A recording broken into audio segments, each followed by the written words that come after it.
A matéria é 7 dispensações e as 7 festas de Israel. Usaremos este mapa que fala do plano de Deus, ou plano divino, através dos séculos. Material, Bíblia, apostila e o mapa. Só vamos usar isso. E vamos estudar aquilo que Deus planejou, executou e revelou.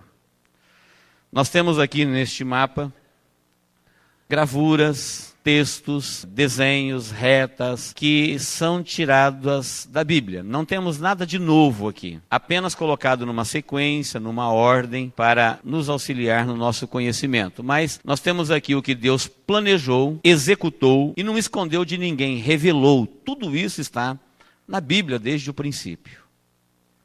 Nada de atual, nada de recente. Pode ser atual e recente para alguém, mas tudo isso está no Antigo Testamento, no Novo Testamento, na nossa velha Bíblia, que é a nova e poderosa Palavra de Deus.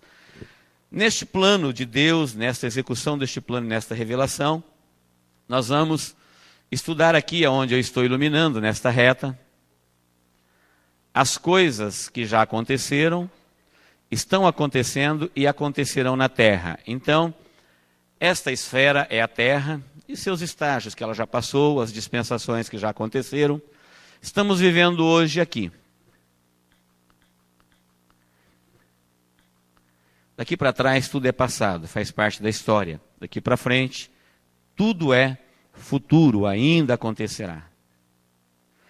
Aqui onde eu estou sinalizando para os irmãos com a mão, é as coisas que acontecerão na Terra, aqui na superfície da Terra, onde nós estamos vivendo. Tudo isso que hoje já é passado, desde Adão até aqui, nós já estamos com 6.000 anos. A cronologia bíblica não é exata, é aproximada. Mas aproximadamente 6.000 anos já se passaram. E isso que hoje é história, quando a Bíblia falou sobre isso, isso ainda era futuro. A maior parte desses eventos que hoje fazem parte da história, quando você lê na Bíblia e vê a data em que eles foram registrados, eles ainda aconteceriam. Eles estavam no futuro dos profetas que profetizaram esses acontecimentos, que registraram essas profecias. O tempo passou, a Bíblia continua atual, a história, o plano de Deus continua sendo executado e revelado, e muito daquilo que era futuro, hoje já é o passado. E nós vamos ver, vamos nos situar, nos sintonizar exatamente dentro deste plano de Deus, o tempo em que vivemos. Então aqui, as coisas que acontecem, acontecerão e já aconteceram na terra. Daqui para baixo, onde estou iluminando, está escrito sepultura, em hebraico keber. Imagine aqui aquela porção de terra onde as pessoas são sepultadas. Dentro da terra nós temos Sheol ou Hades, ou o mundo invisível, a região dos mortos. Sheol no grego, Hades no hebraico, inferno no português. Mundo dos mortos. Antes de Jesus morrer e ressuscitar, o paraíso ficava de um lado, Sheol, Hades ou inferno no português do outro, no meio o grande abismo, e dentro do grande abismo, no fundo, o poço do abismo. No final de todas as coisas, a Bíblia fala do inferno final, lago de fogo, chamado Geena. A palavra inferno não quer dizer o lago de fogo como seu destino eterno. Inferno quer dizer esquecimento, ou mundo dos mortos, local de sofrimento. Mas a Bíblia fala que o próprio inferno será lançado no Geena, no lago de fogo. É apenas um estado intermediário daqueles que serão condenados. Então nós estudaremos aqui, nessas gravuras, o mundo dos mortos. Dentro da terra. Aqui, superfície da terra, e aqui dentro da terra. Estudaremos também os ares. Aqui onde eu estou iluminando, nós temos aqui o rastro da serpente. Veja que ele começou aqui nessa dispensação chamada inocência, e caminha durante toda a extensão do mapa até aqui. Aqui o rastro da serpente volta para a terra novamente. Porque Satanás, que já habitou no Éden, voltou a agir no Éden. Quando Deus criou o homem, ele passou a ocupar os ares, e ocupa os ares até hoje, ocupará até o dia quando a igreja for arrebatada, então a trindade satânica ocupará novamente a sua posição na terra, no período chamado Grande Tribulação. Nós vamos ver tudo isso com detalhes. Apenas para dizer que nós estudaremos as coisas que acontecem nos ares. A Bíblia fala de pelo menos 3 céus, primeiro, segundo e terceiro céu. Para efeito de estudo, vamos chamar de primeiro céu esse espaço que existe acima da nossa cabeça, onde voam os pássaros. Segundo céu, onde estão os astros. E terceiro céu, onde está a presença de Deus, que é o céu dos céus. Quando a Bíblia diz que nós temos que lutar contra as potestades, contra os demônios, nas regiões celestiais, não entenda que está dizendo lá no céu, na imediata presença de Deus. Está dizendo neste céu, no primeiro céu, nos ares, porque o inimigo que já ocupou essa posição de assistir diante de Deus foi expulso do céu à terra, morou na terra, mas na sua rebelião ele foi expulso da terra também, e ele passou a ocupar os ares, e vive a perambular pelos ares, ocupa o espaço aéreo que nós chamamos de primeiro céu. E estudaremos também nos últimos dias as coisas que acontecerão no céu, na imediata presença de Deus. Sacerdócio de Cristo, o tabernáculo celeste, tribunal de Cristo e as bodas do Cordeiro. E por último, o grande juízo do trono branco. Quem está me entendendo até aqui, diga amém. Muito bem, agora todos conhecem o mapa que nós vamos usar como ilustração daquilo que vamos falar no plano de Deus. Amém, queridos?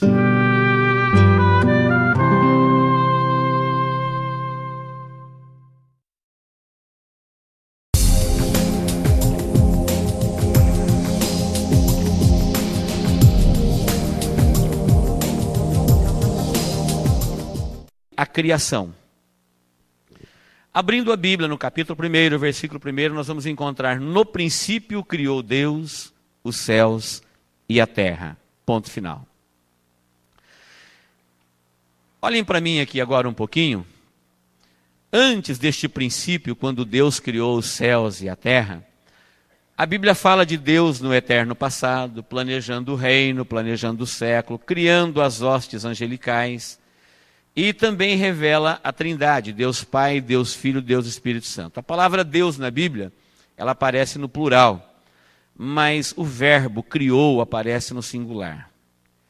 Porque tanto Deus, Pai, Filho e Espírito Santo atuaram na criação, mas o ato de criar foi único. Nós encontramos a Trindade trabalhando na criação desde o princípio, planejando no eterno passado. Aqui não existia ainda nem os anjos, nem a terra e nem o homem. Estamos lá entrando na revelação de Deus no eterno passado. Deus abrindo o seu coração e falando aquilo que ninguém saberia se ele não falasse. Que num passado eterno, onde ninguém pode sondar, ele planejou o reino, planejou o tempo, os séculos, criou as hostes angelicais, e tudo isso foi feito pelo Pai, Filho e Espírito Santo. Depois deste eterno passado, quando Deus já havia criado e planejado o reino, o século, e criou todas as hostes, quer dizer exércitos prontos ou em marcha. As hostes angelicais, os exércitos de seres angelicais, espirituais, que assistem e servem a Deus.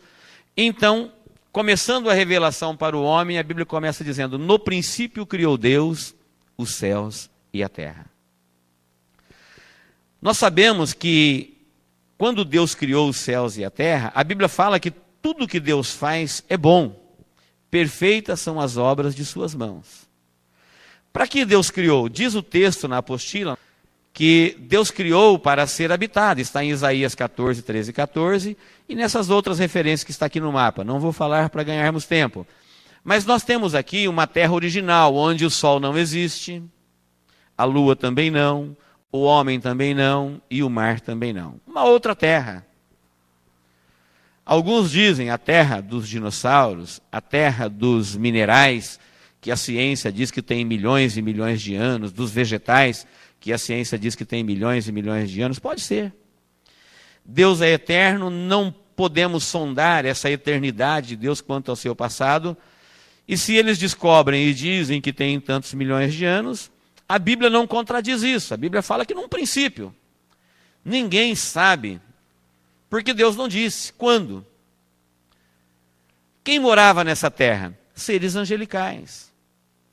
A Bíblia fala que um ser brilhante, querubim da guarda, que hoje nós o conhecemos como Satanás, quando ele ainda não era Satanás, quando ele era uma espécie de primeiro-ministro de Deus, assistia diante de Deus, abaixo da Trindade estava ele, Lúcifer, que significa o brilhante.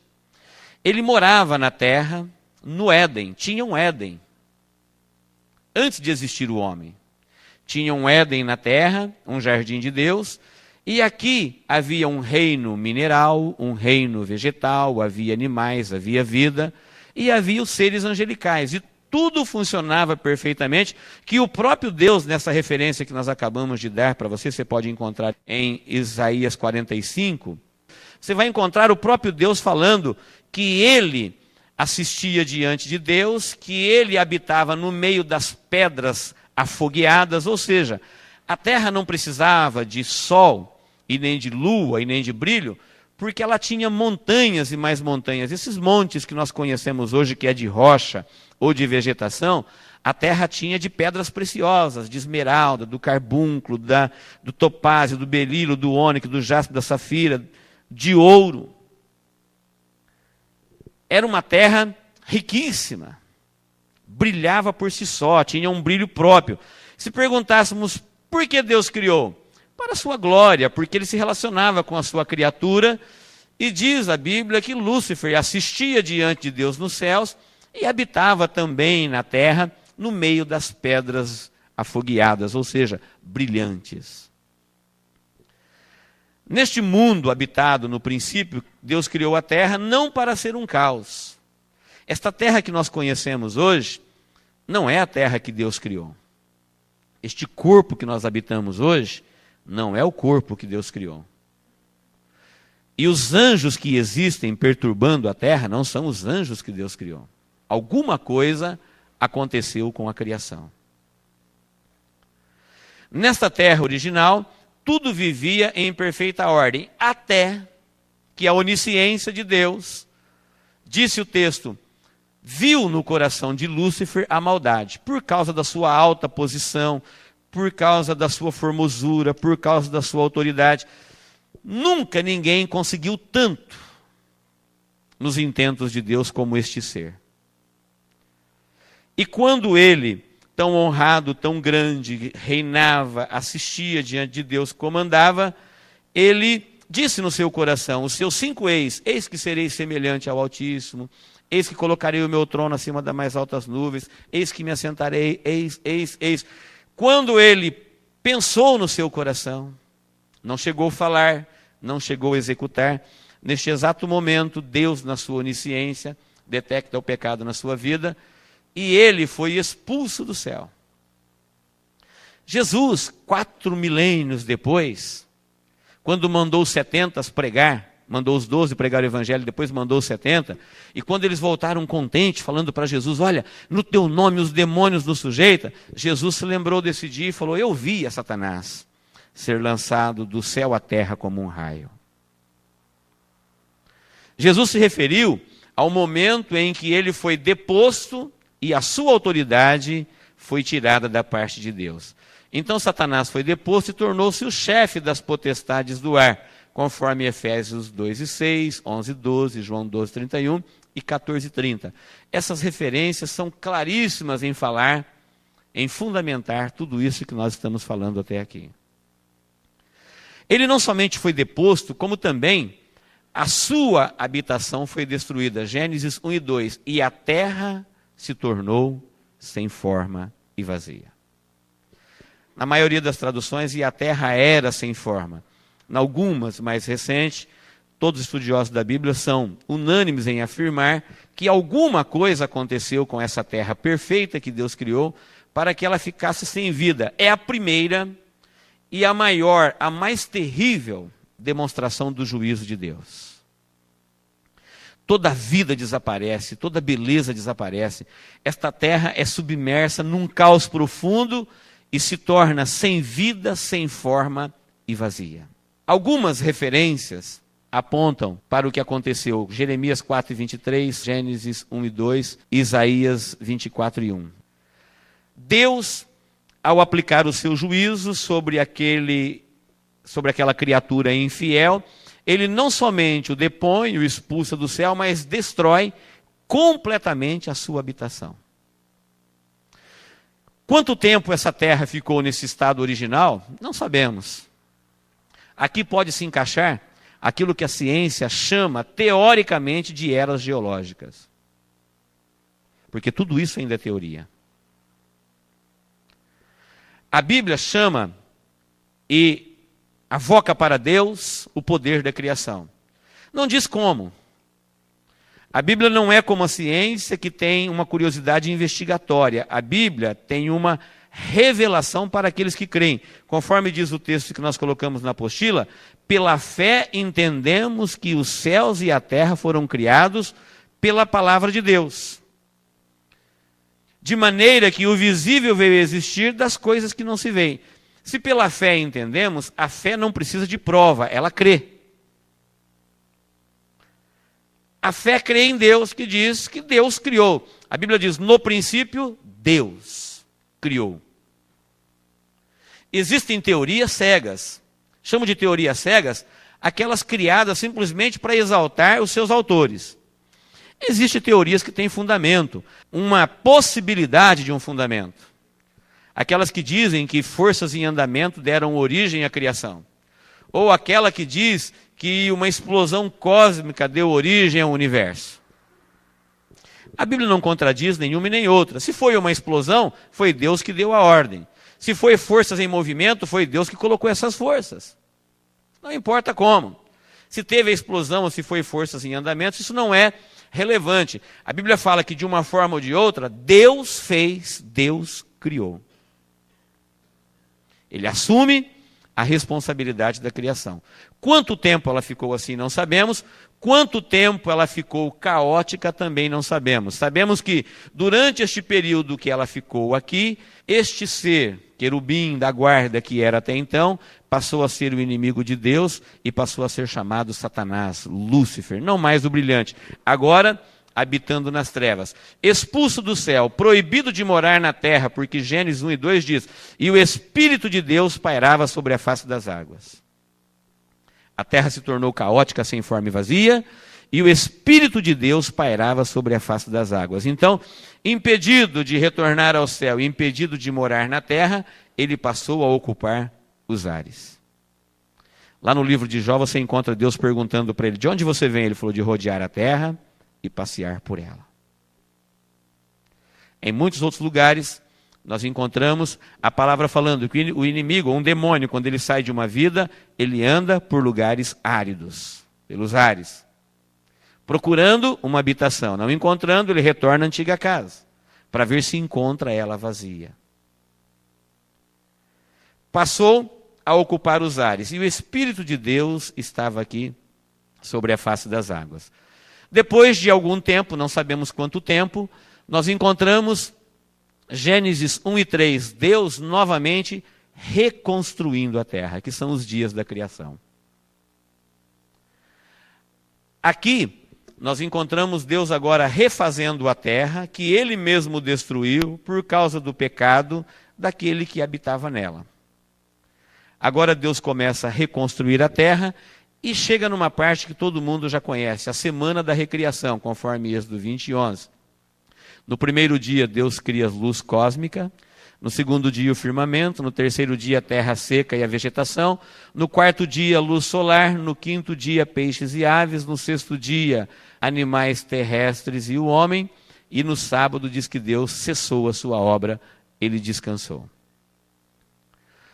Alguns entendem que não são dias de 24 horas, acham que são períodos ou eras geológicas. Nós entendemos que eu entendo que é dia de 24 horas, porque a expressão tarde de manhã usada na recriação, ela tem a ver com o calendário solar. Foi o sol que deu a origem da expressão tarde e manhã. Sem o sol não tem tarde e nem manhã. Entendo também que são dias de 24 horas, porque Nesse dia, no primeiro, no segundo, no terceiro dia, Deus cria a vegetação. E no quarto dia, ele cria a luz solar. Se fosse era geológica, que chega até 750 mil anos, como essa vegetação existiria sem a luz solar? Se nós sabemos que toda a vegetação precisa da luz do sol para existir. Por isso entendemos que foram períodos curtos do poder criador agindo novamente, Deus fazendo, ou melhor, refazendo, reconstruindo a terra que ele já havia construído, bela, perfeita e bonita, que ele mesmo destruiu por causa do pecado, que ainda estava no mundo angelical, e agora ele começa a reconstruir, e depois ele vai colocar um novo comandante na terra chamado Adão. Quem está me entendendo claramente, diga amém. Vamos fazer uma separação entre o que Deus criou e o que Deus fez. No livro de Gênesis nós encontramos 3 lugares falando do que Deus criou. Criar quer dizer trazer à existência aquilo que não existe. Fazer é criar alguma coisa partindo daquilo que já existe. As 3 referências que fala que Deus, isso não está na apostila, mas preste atenção. As 3 referências que fala que Deus criou, a primeira é dos céus e da terra. Deus criou do nada, ele criou um corpo celeste, ele criou um corpo terrestre e ele criou os vegetais. Nós encontramos uma vida nos céus, uma vida na terra e uma vida nos vegetais. Diferente da vida dos animais, diferente da vida do homem, mas não tem como negar que há vida.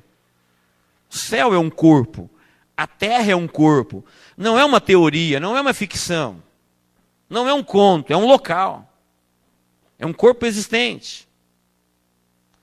Portanto, fala que Deus criou primeiro esta vida, céus e terra, fala de os céus e da terra como um local. O céu é um local, assim como a terra é um local. Tem vida, ela tem fertilidade. Assim também no céu existe vida, a vida espiritual. Assim como também nos vegetais, a vida. Não é uma vida como a dos animais, que é outra coisa que Deus criou. Então, no primeiro versículo da Bíblia, Deus cria os céus e a terra.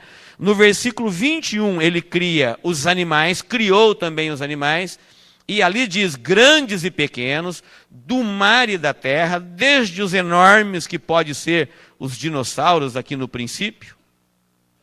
Fala que Deus criou. Tanto os do ar, como da terra, como do mar. Desde os que rastejam, até os grandes animais. Quando Deus chega a chamar alguma coisa de grande, é porque ela é grande. Eles existiram no princípio. Esses grandes e pequenos foram criados. Agora os animais, nós encontramos no céu, na terra e nos vegetais, a vida sem alma. Nos animais nós encontramos a vida com alma, porém sem espírito. Mas o animal tem alma. A Bíblia fala que eles foram feitos almas viventes.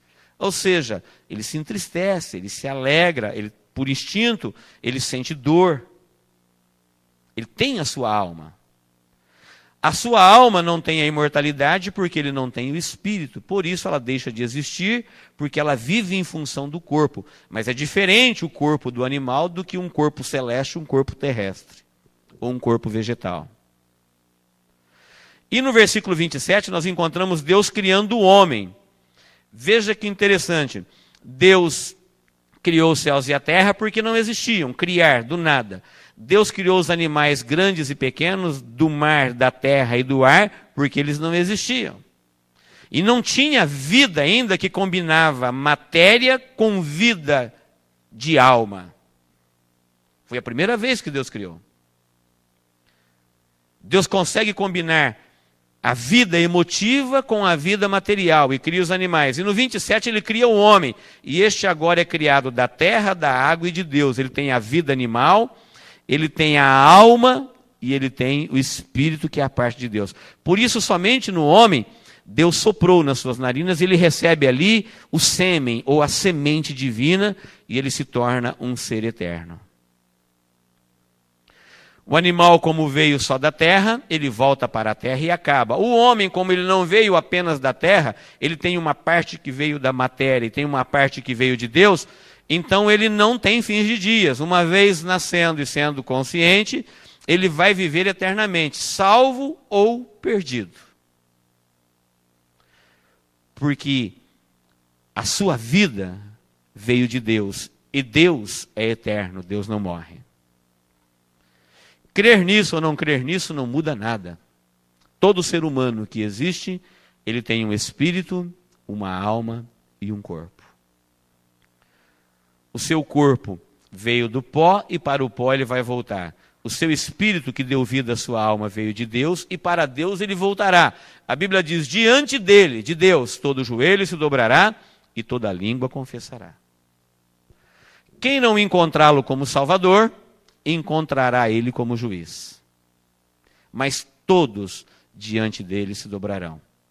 O que a igreja faz é se dobrar hoje em vida, voluntariamente, reconhecendo ele como Salvador, para não ter que se dobrar diante dele no juízo e ser lançado no lago de fogo.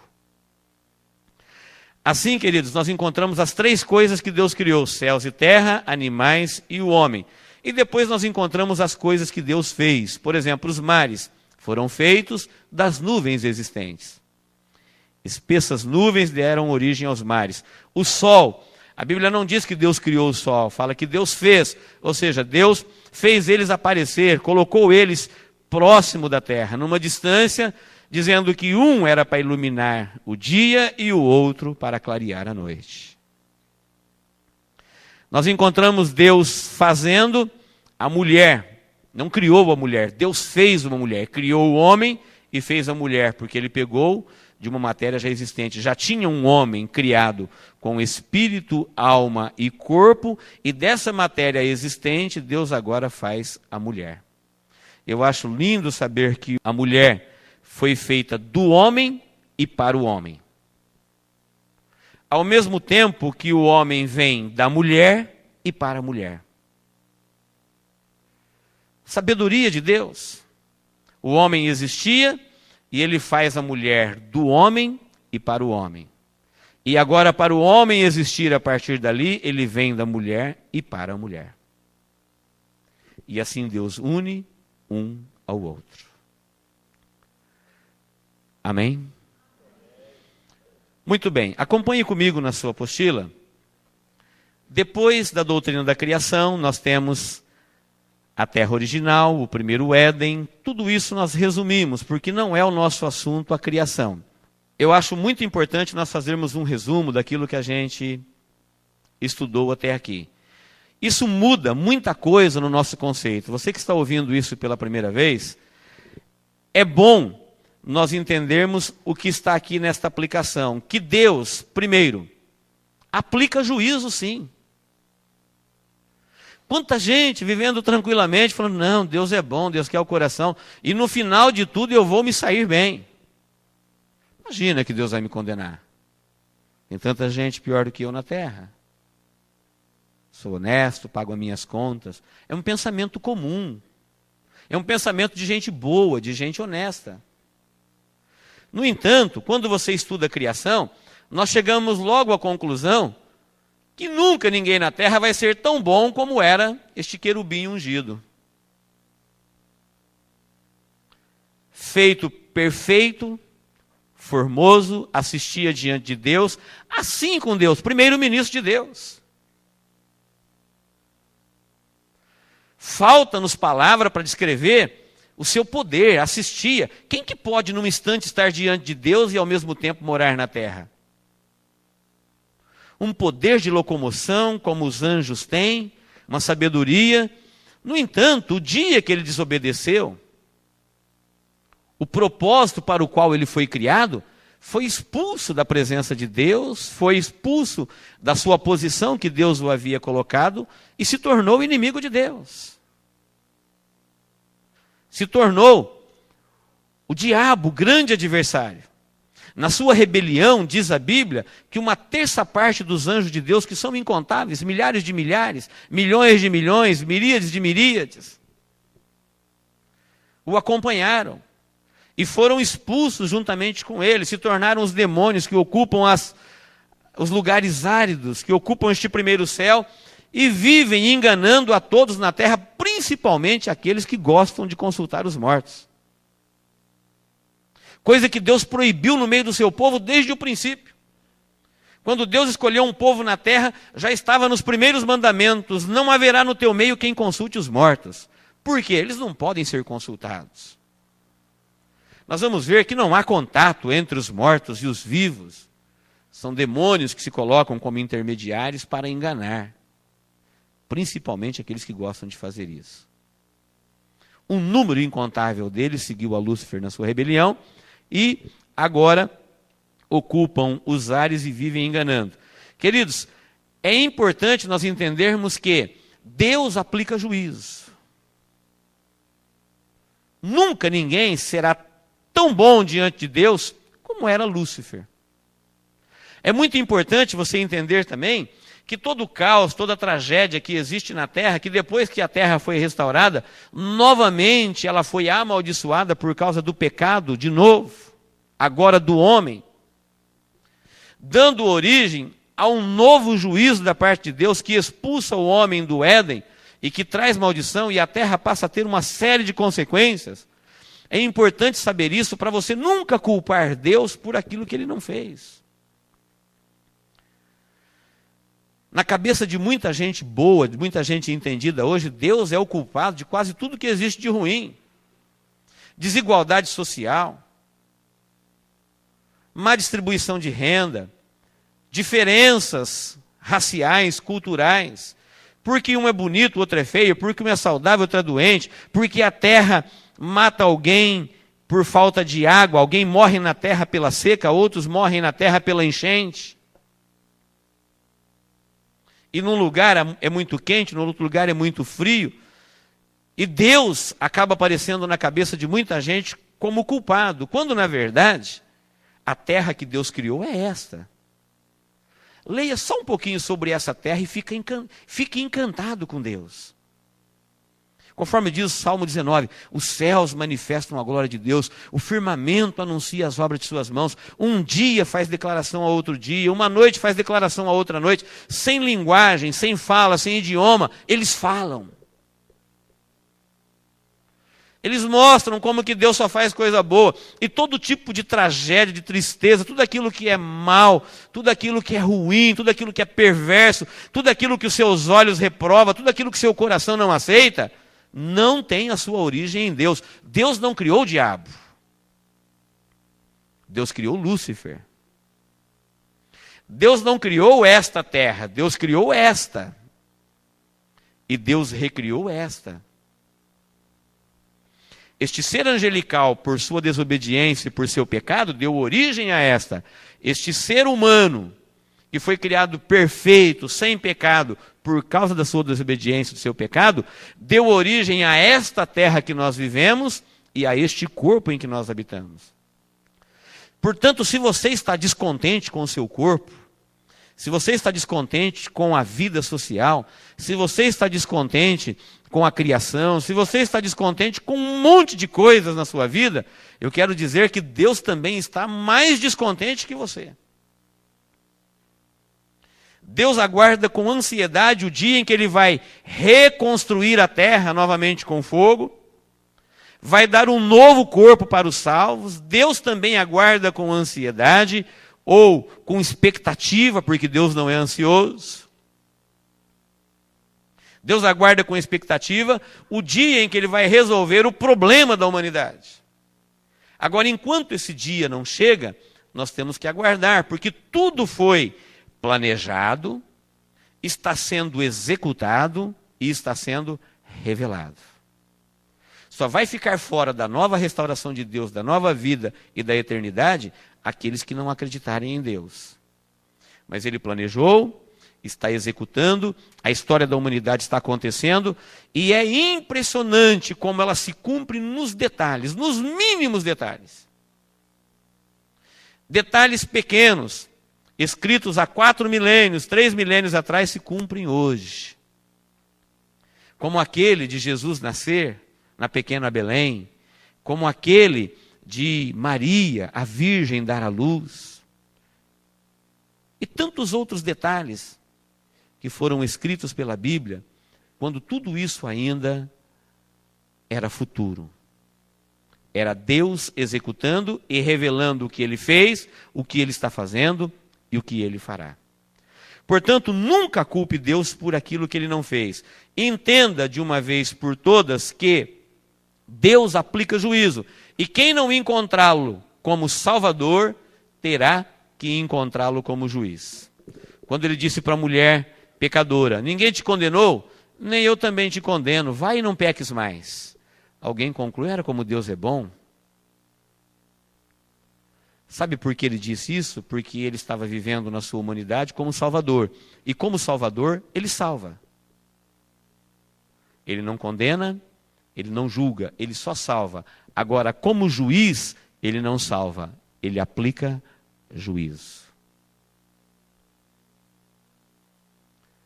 Quem veio para salvar? Quando Ele veio para salvar na humanidade, Salvador. Não condenou ninguém. Prostitutas, pecadores, gente boa, gente ruim, todos que o procuraram, Ele ofereceu o céu e a salvação. Neste dia, Ele não será mais Salvador, Ele será juiz. Portanto, vamos entender que Deus não fez tudo o que existe de ruim, Ele também não concorda com nada disso, e no seu devido tempo, Ele colocará fim em tudo isso. Amém, queridos?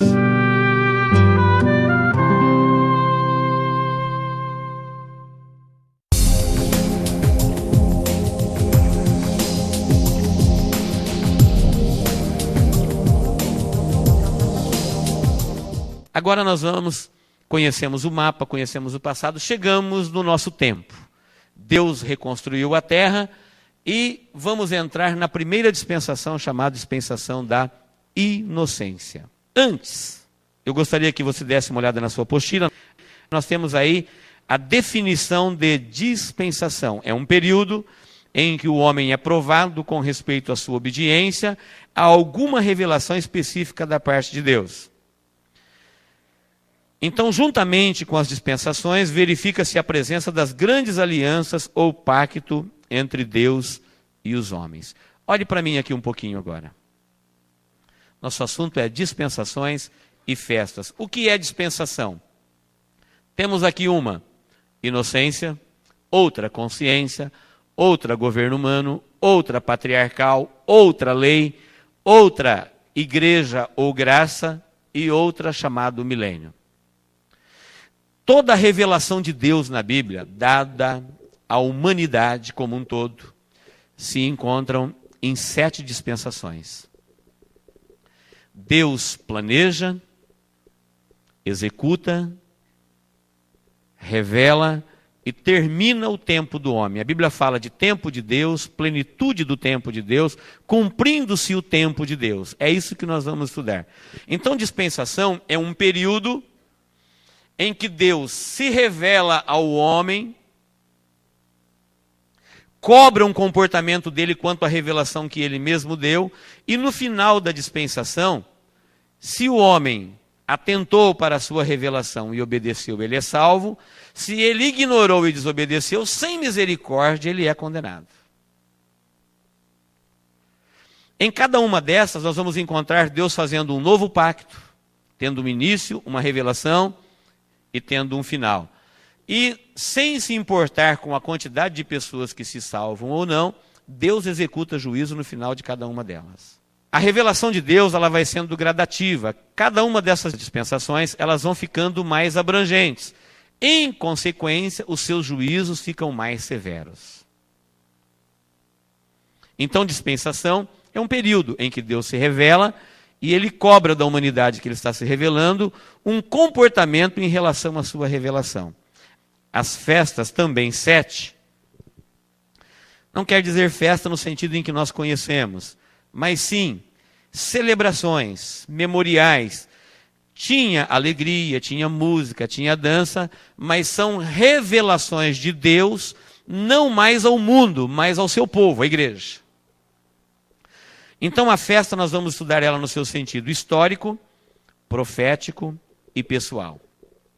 Cada uma dessas festas nós vamos entender por que Deus as deu como uma revelação específica para o seu povo. Amém, queridos? Repita comigo: sentido histórico, sentido profético e sentido pessoal. É o que nós vamos ver nas festas. Ou seja, ela tem um fundamento na história, ela está apontando para um cumprimento profético que pode ser nos nossos dias, ou mais para frente um pouquinho. E ela também tem uma aplicação pessoal. Nós vamos ver nas festas que é um assunto que tem a ver com a nossa vida hoje. Em 2004, 2005, 2003, que elas são atuais. O seu cumprimento profético está se relacionando com o comportamento das pessoas nas nações nos dias de hoje. Porque, afinal, Deus está ainda executando o seu plano na terra. Amém, queridos?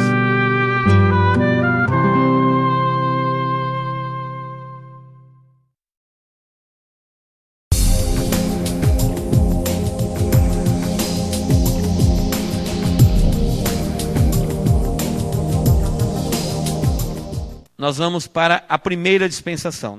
Muito bem, queridos. Em cada uma das dispensações, nós vamos ver um dever, um sinal, uma promessa, uma desobediência e um juízo. Olha como isso tem a ver com a sua vida hoje. Nessa dispensação em que nós estamos vivendo, existe na minha e na sua vida um dever, um sinal de Deus, uma promessa de Deus, e se houver uma desobediência, fatalmente haverá um juízo. Em todas elas nós vamos encontrar um dever, um sinal, uma promessa, uma desobediência, um juízo. A primeira dispensação, ela é chamada de inocência. Por quê? O homem que Deus havia criado agora da terra, que ele criou como coroa da criação, Deus deu a ele toda a autoridade. Quando Deus acabou de criar o homem, Deus falou para ele: governe, domine e sujeite. Por quê? O antigo comandante foi deposto, aqui tinha um Éden, este Éden foi destruído, Deus criou um novo Éden. E criou um novo comandante, criou o homem que foi um tipo divino, ele falou, conforme a nossa imagem, a nossa semelhança. A única coisa que o homem não sabia, que Deus sabia, era tudo isso que nós aprendemos aqui agora. Ele não conhecia o mal. Ele só conhecia o bem. Por isso, no meio do jardim, tinha uma árvore chamada Árvore do Conhecimento do Bem e do Mal. Isso que nós acabamos de estudar aqui, a rebelião de Satanás, que se tornou inimigo de Deus, isso era problema de Deus. O homem não precisava saber disso, o homem só conhecia o bem. Ele só tinha que, no uso do livre-arbítrio que Deus lhe deu, obedecer ou desobedecer. Mas ele não tinha que escolher entre o bem e o mal. Ele não conhecia o mal. Ele só conhecia o bem. E assim, ele era agora responsável pela terra. Ele tinha que governar, dominar, sujeitar a terra. A terra foi cuidadosamente preparada para ele. Tudo de bom havia na terra. Não tinha morte, não tinha enfermidade, não tinha doença, não tinha velhice. Ele foi criado adulto. Adão foi criado inteligente. O seu corpo era perfeito, a sua mente era perfeita, a sua inteligência era perfeita. Ele não aprendeu em nenhuma escola, ele não conheceu regras de nomenclatura, e ele deu nome a tudo que existia. Ele falava com Deus todos os dias. Ele foi feito uma coisa fantástica, a obra das mãos de Deus. Na formação do homem, você encontra no grego o espírito do homem, o grego chama de pneuma, é onde ele recebeu a parte que ele tinha conhecimento de Deus. O homem, ele era ciente de Deus, ele tinha o espírito dele que recebia a vida do espírito de Deus. Mas ele não era um ser espiritual apenas como Deus é espírito. Ele era um corpo, ele tinha uma alma.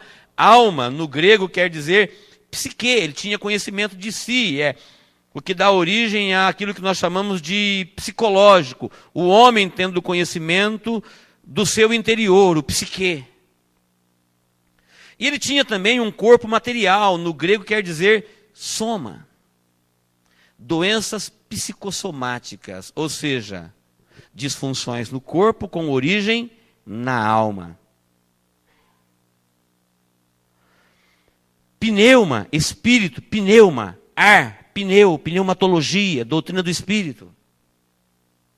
Psicologia, o homem se conhecendo no seu interior. Ele era uma alma e ele tinha conhecimento de Deus, ele conhecia Deus na sua essência, na sua bondade, na sua grandeza. Nunca vamos poder dissecar o conhecimento que Adão tinha de Deus, antes da queda. Tinha um conhecimento profundo de si mesmo, ele se conhecia, e ele também tinha um corpo, ele tinha contato com o mundo, que ele se relacionava com o mundo material. Com o corpo, através do espírito da alma, ele tinha a recepção, a reação e a expressão, assim como nós conhecemos no corpo hoje. Nós nunca vamos nos conhecer curados e saudáveis como Adão era no princípio.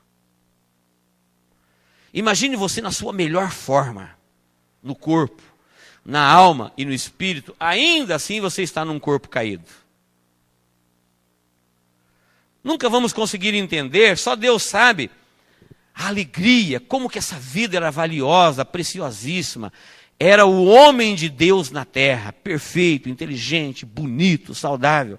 A única coisa que Deus falou que não era bom era que ele estivesse só. E Deus fez para ele uma mulher e deu para ele, fez ali a primeira família. Uma prova de que se o homem continuasse cumprindo com o seu dever, não comer da árvore do conhecimento do bem e do mal, Deus cuidaria dele, era Deus que ia ver as suas necessidades. Deus enxergou a primeira. Qual? Ele era só. E ele era tão diferente dos animais, das aves, ele era tão diferente do mundo criado, que Deus viu que nada no mundo criado poderia ser um companheiro afetivo dele. Teve que fazer alguma coisa dele próprio. Os animais não serviriam para companhia. A beleza do universo não serviria. Adão era muito mais do que tudo isso. Ele era um tipo divino. Perfeito. É este o corpo que Deus criou. Você pode imaginar um Deus que faz funcionar o barro juntamente com o psicológico, juntamente com o espiritual?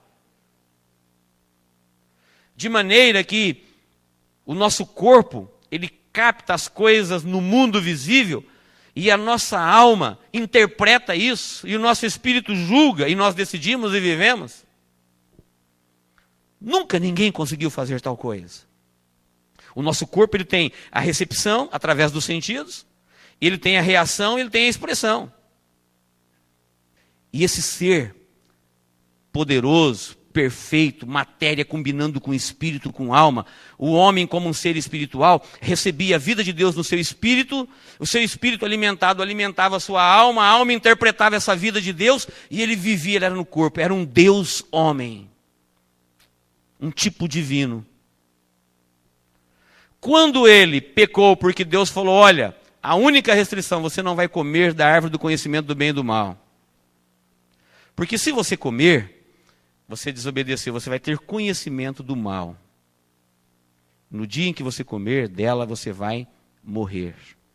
Ou seja, você desobedeceu. Se você comeu, é porque você desobedeceu. Se você desobedeceu, você pecou. Se você pecou, esta vida do Espírito de Deus não flui mais no teu espírito, mas a tua alma vai continuar viva, ela vai ter que viver agora. E aonde ela vai buscar a vida se ela não tem vida no espírito? Ela vai buscar na carne. E o homem começa a viver agora em função do corpo. Começa a viver mais ou menos como você vê o ser humano vivendo hoje. Em função do estômago, em função do sexo, em função dos olhos, em função da alma, em função do corpo. Quase igual um animal. Por isso ele mata como animal, por isso ele fere como animal, por isso ele estupra como animal, por isso ele vive preso, enjaulado como um animal. Porque o seu espírito não recebe mais a vida do Espírito de Deus por causa do pecado que habita nele, mas ele é uma alma vivente, ele tem que viver, ele é racional, ele tem conhecimento de si mesmo. E uma vez que o espírito dele está morto, não tem vida para a sua alma, ele começa a tirar essa vida do corpo, da carne, e vive em função dela. Quando Deus criou o homem, ele era inocente. Imagine seu filho inocente. Ele não quer nem saber do mal, ele não conhece o mal. Ele não quer saber quem vai pagar a conta, quem vai comprar no mercado. Ele não quer saber do mundo, ele é inocente. Enquanto ele é inocente, alguém é responsável por ele. Sabe quem era responsável por este homem inocente? Deus. Deus era responsável por ele. E enquanto ele permanecesse inocente, Deus cuidaria de sua vida espiritual, de sua vida psicológica e de sua vida física. Nunca lhe faltaria nada. Mas o antigo morador do Éden, que já ocupava os ares, visitou a sua antiga habitação, encontrou no lugar dele um novo comandante e foi logo perguntando: o que foi que Deus te disse? E Eva disse que Deus havia dito que ela podia viver livremente, comer de tudo. Ela só não podia comer da árvore do conhecimento do bem e do mal. Não se trata, irmãos, de uma proibição sexual como muitos interpretam. Isso não existe. Quando Deus criou o homem e a mulher, eles estavam vestidos da inocência. Você já viu uma criança nua perto da outra, com meses ou com anos, sentir vergonha? Estão vestidos da inocência. Eles ficam nus em público. E sorriem, vivem.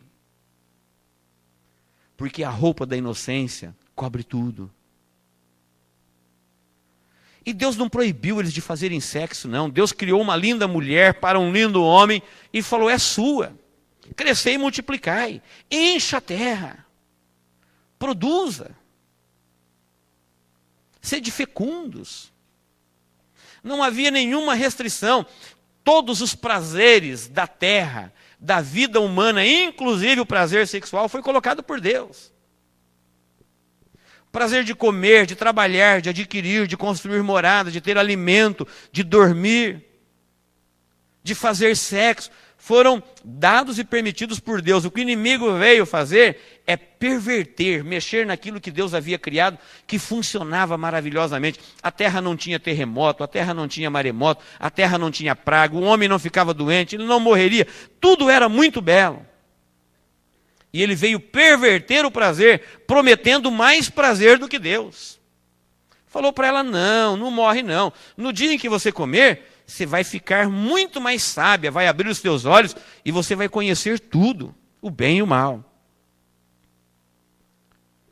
Como a árvore era bonita, podia ser uma macieira, uma pereira, uma mangueira, uma laranjeira. É como um teste de obediência, não tem nenhum poder extraordinário na árvore. O poder estava na palavra de Deus: não coma. Para ilustrar, é como se você tivesse dito para o teu filho: não coma do doce que está na geladeira. E se ele comer, aí você vai lá e disciplina. Eu falo: pai malvado, disciplinou o filho porque comeu doce? Ou queijo? Você vai falar: não foi porque comeu, foi porque eu disse, não coma. Era o teste de obediência, da fidelidade. Quando ela comeu e também deu para Adão, a primeira coisa que eles perceberam é que eles estavam despidos, caiu a roupa da inocência, não era mais inocente, agora ele era consciente. Uma vez consciente, ele já teve consciência do seu pecado. E em pecado a pessoa não se interessa por Deus, não consegue se aproximar. Próximo passo: fugiram da presença de Deus. E assim o homem deixou de ser inocente e passou a ser consciente, para nunca mais deixar de ser consciente. Toda pessoa que vive na terra, se ele for para o inferno, ele irá consciente. Se ele viver na terra restaurada, ele viverá consciente. E se ele viver na eternidade com Deus no céu, ele viverá consciente. Porque a consciência está no espírito e o espírito é imortal. Uma vez consciente, agora ele era o único responsável por sua própria vida. A criança, enquanto ela é inocente, alguém é responsável por ela. Mas quando ela se torna consciente, ninguém mais é responsável por ela. Ela é dona de sua vida. Ela é consciente.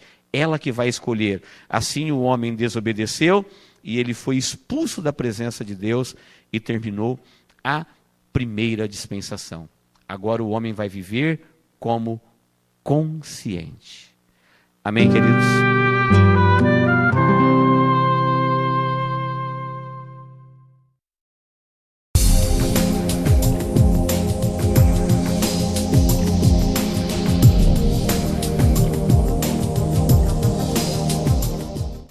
Muito bem, nós vamos pular a primeira festa e eu quero te chamar agora para nós estudarmos a segunda dispensação e depois nós vamos voltar na festa para ficarmos uma dispensação na frente de cada festa. Nós temos a dispensação da consciência. Novamente nós temos um dever, um sinal, uma promessa e uma desobediência. Vimos bem resumidamente na dispensação da inocência que o homem não cumpriu com o seu dever, era não comer. Por isso teve uma desobediência, e quando tem uma desobediência, tem um juízo. Deus expulsou o homem do jardim do Éden e disse para ele: a partir de agora você vai morrer, você vai viver uma vida com dores, a terra é amaldiçoada por tua causa, o homem é a coroa da criação, da natureza, e agora ele sentiu não somente no seu corpo o efeito do seu pecado, como também a natureza sentiu. A terra foi amaldiçoada e a partir daí a terra passou a ser essa terra que nós conhecemos hoje, que tem pragas, que tem erosão, que tem terremotos, que tem todo tipo de maldade em cima e dentro dela, no ser humano que a habita e na sua própria formação. Agora, o homem foi expulso. Olha, mais uma vez, o juízo de Deus na vida de alguém que eu entendo que é muito melhor do que nós. Quando alguém pensa assim, Deus não vai me julgar, pense que Adão era um ser perfeito e falava com Deus pessoalmente. E Deus tinha um carinho, um amor muito grande por ele. Criou tudo isso para ele.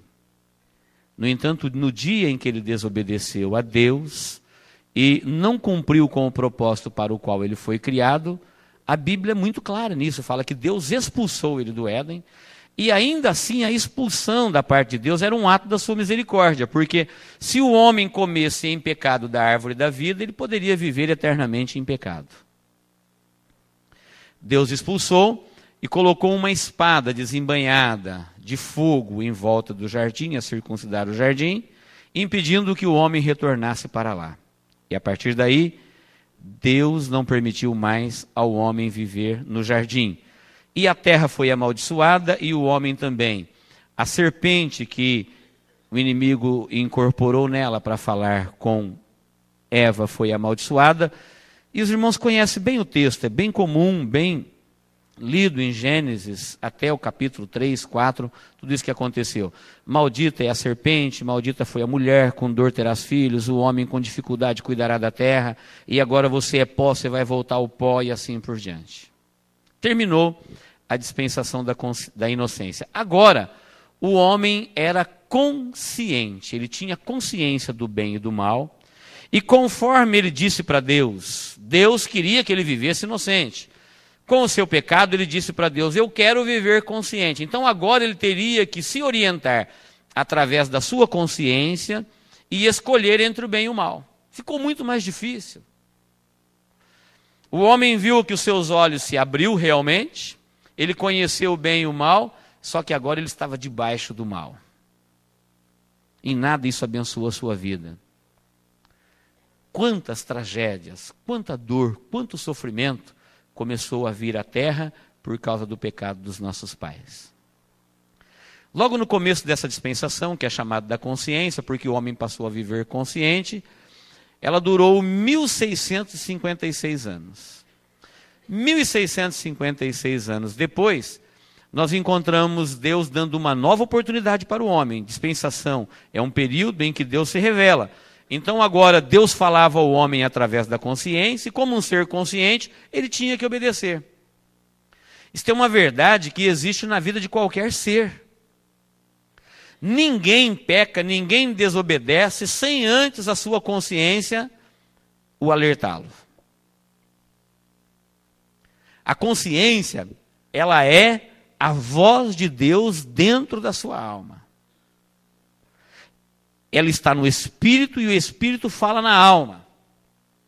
Por isso uma pessoa quando vai fazer alguma coisa errada, quando ele vai pecar, quando ele vai matar, quando ele vai roubar, quando ele vai fazer alguma coisa que existe ordem a respeito, ele está tenso, ele está nervoso.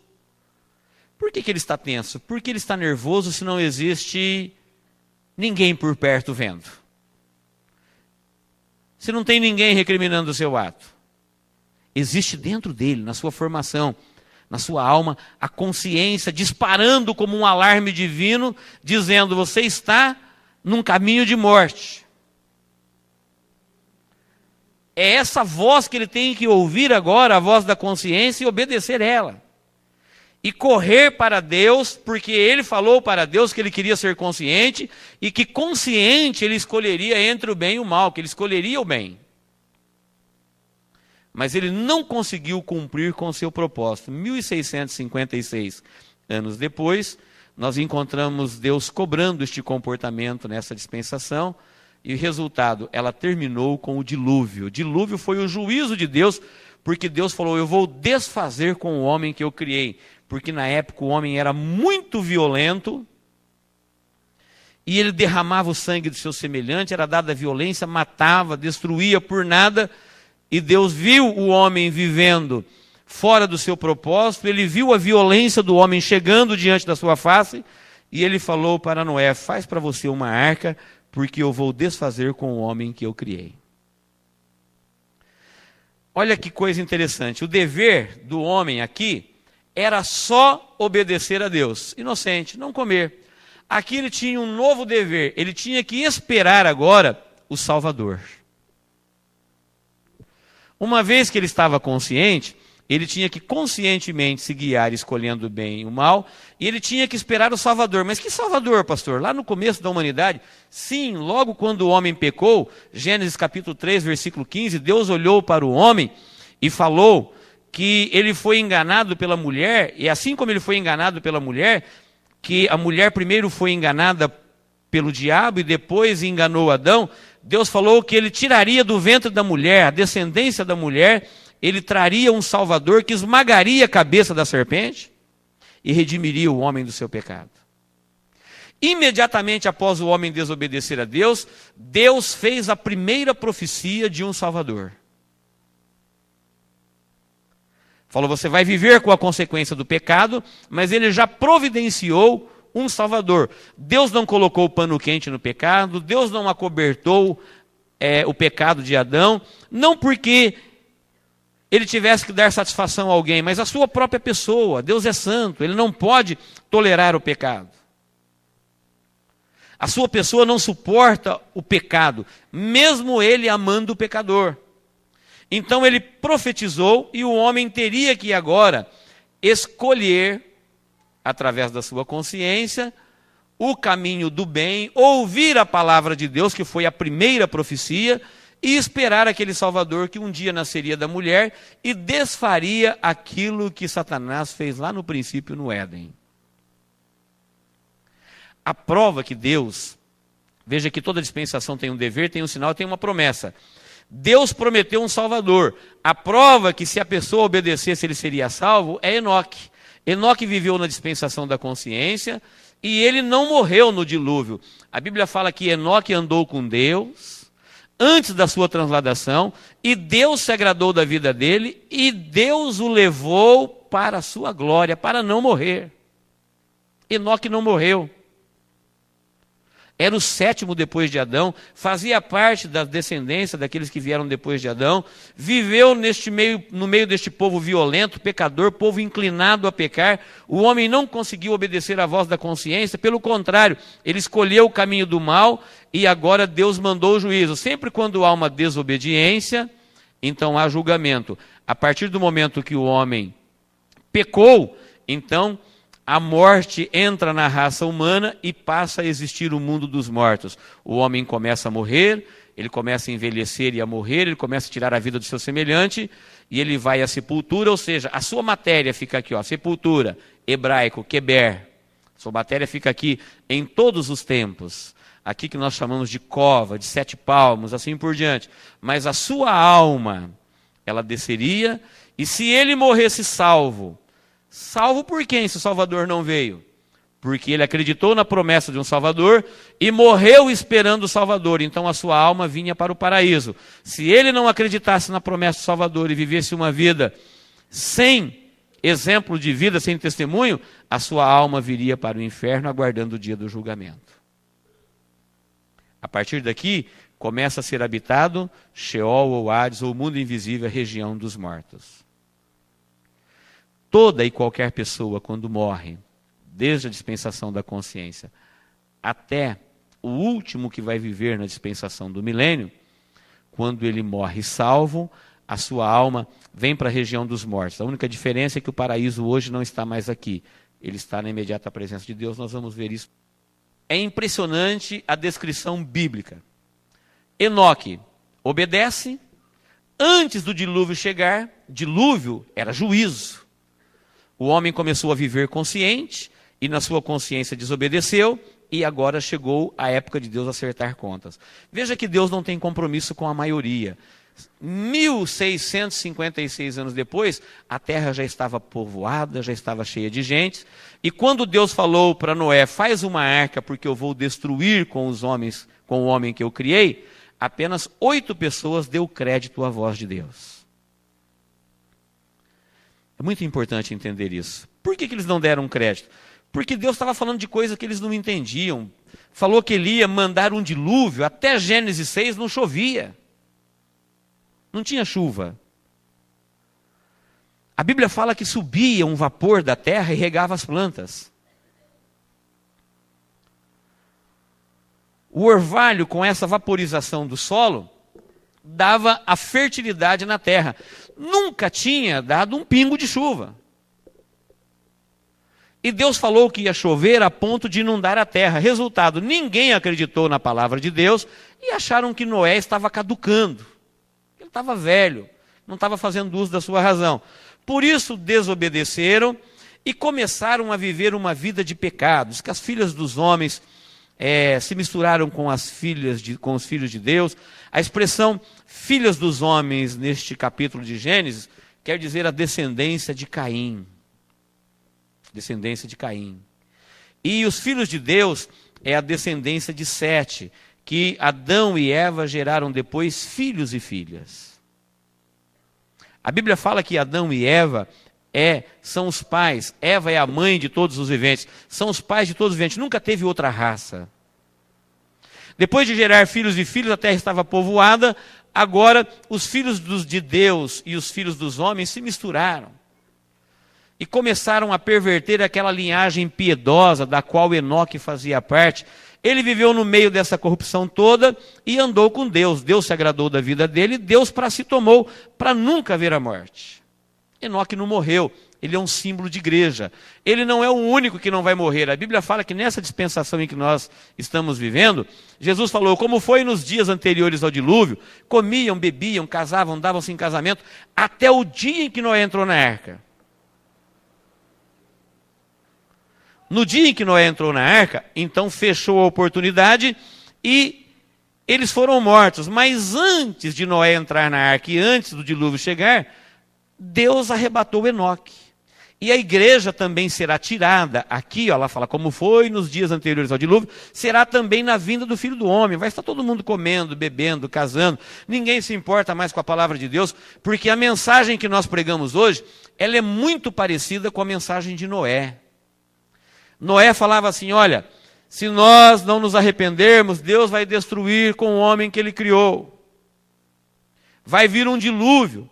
Mas se você não quiser morrer no dilúvio, você pode me ajudar a construir a arca e depois você entra comigo na arca. Nunca tinha chovido, ninguém acreditou. Hoje a igreja fala assim, olha, Deus vai arrebatar um povo, e depois que ele arrebatar esse povo, vai vir um período que é muito pior do que um dilúvio, chama-se grande tribulação. Nunca teve na terra e nunca haverá um período como esse. Satanás, com toda a sua maldade que ocupa hoje os ares, se entronizará na terra, a trindade satânica, a besta, o falso profeta, o anticristo. E o que acontecerá aqui nunca aconteceu. É um juízo muito mais severo do que aquele. Jesus disse que nesses dias é como naquele. Por que é como? Se eu falar que Deus vai arrebatar um povo hoje, eles vão me dizer, eles me dizem todos os dias, o mesmo que diziam para Noé. Deus nunca arrebatou um povo. Falavam para Noé, nunca choveu. Como é que vai chover? Não tem chuva, como é que vai cair um dilúvio? Só que quando chegou 120 anos depois que Noé começou a pregar essa mensagem, veja a misericórdia de Deus, 120 anos, quando chegou o dia D que Deus falou, Noé, é agora. Ainda assim a arca ficou mais 7 dias com a porta aberta. Você pode imaginar um dilúvio invadindo a terra? A água entrando dentro da casa, no telhado, na árvore, nos montes. De manhã, de tarde, de noite, temporal, frio, vendaval, as pessoas agarrando em paus, em troncos. Homens, mulheres, velhos, crianças, famílias. As famílias vendo seus queridos sendo arrastados pelas correntezas. Sabe quanto custava para se livrar dessa tragédia global?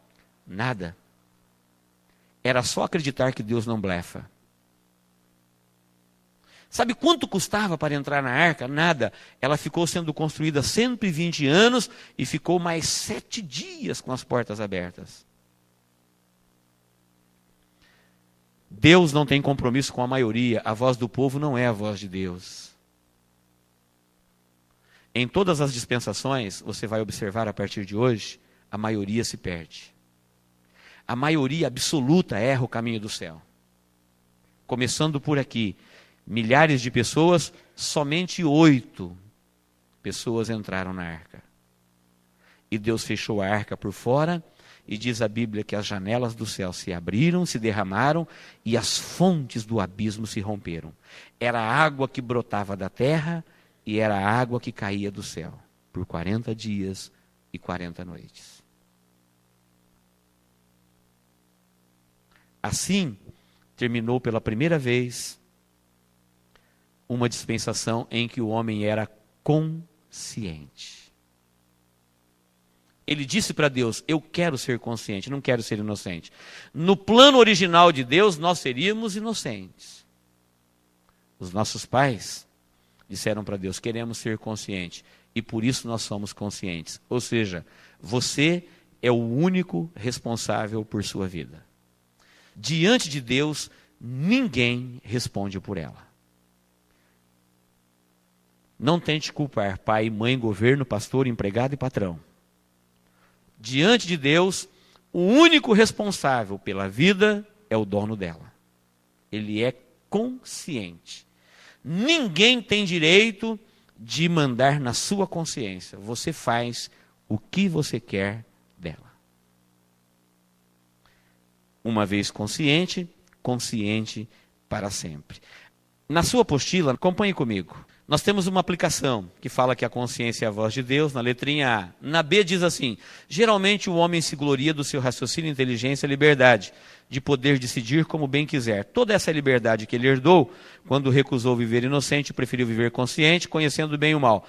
Trouxe sobre si mesmo a responsabilidade de como usar a sua liberdade, arcando com os resultados da sua escolha.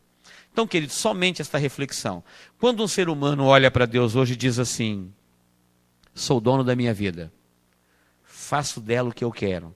Se você olhar para Deus e falar, Deus, a vida é minha, me deixe viver, Deus não pode fazer nada. Ele te deu e os dons de Deus são dados sem arrependimento. Deus não viola a autoridade que Ele mesmo concedeu. Ele deu o livre-arbítrio, está dado. E quando uma pessoa fala como filho pródigo, que simboliza o filho falando para Deus, a vida é minha, deixa eu viver, deixa eu gastar. Pródigo quer dizer esbanjador, queria esbanjar a vida. Dissoluto. Pai, a herança é minha? É. Tenho direito? Então deixa eu viver, quero gastar. Com os meus amigos, com as minhas farras.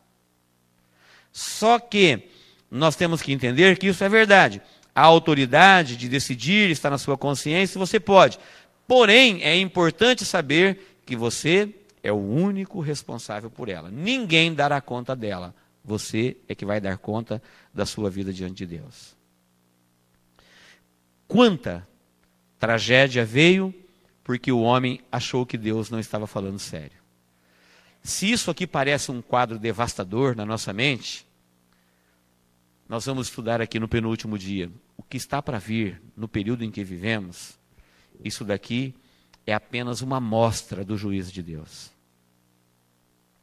A Bíblia diz que este período, que era de 7 anos e foi abreviado para 3 anos e meio de tribulação e 3 anos e meio de grande tribulação, foi assim abreviado porque senão nenhuma carne suportaria. A Bíblia diz: ai de vós, moradores da terra, porque o diabo desceu até vós e tem grande ira. Sabe quando isso vai acontecer?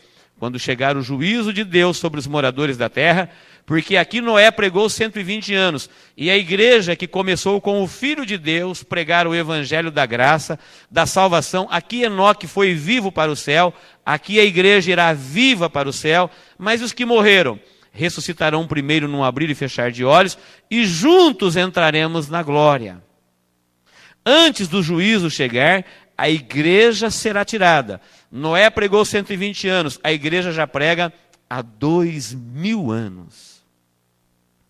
Com o preço de sangue, com o preço de renúncia, com o preço de dedicação, missionários, milhares deles, pregadores, pastores, evangelistas, crentes, fiéis, anunciam, renunciam tudo para anunciar. E ainda assim, a humanidade continua dura e rejeitando. E Jesus disse: como foi nos dias do dilúvio, será também no dia da vinda do Filho do Homem.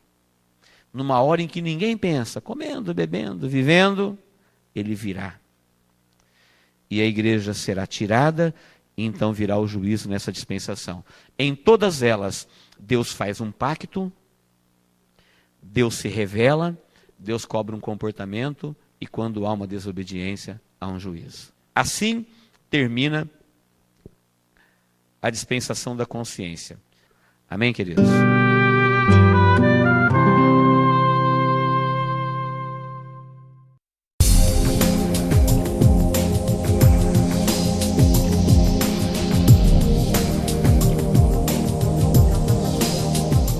Na sua apostila, nós temos aí o texto de Êxodo 12, de 2 a 13. Eu vou ler. Quem não tem apostila, acompanhe na sua Bíblia.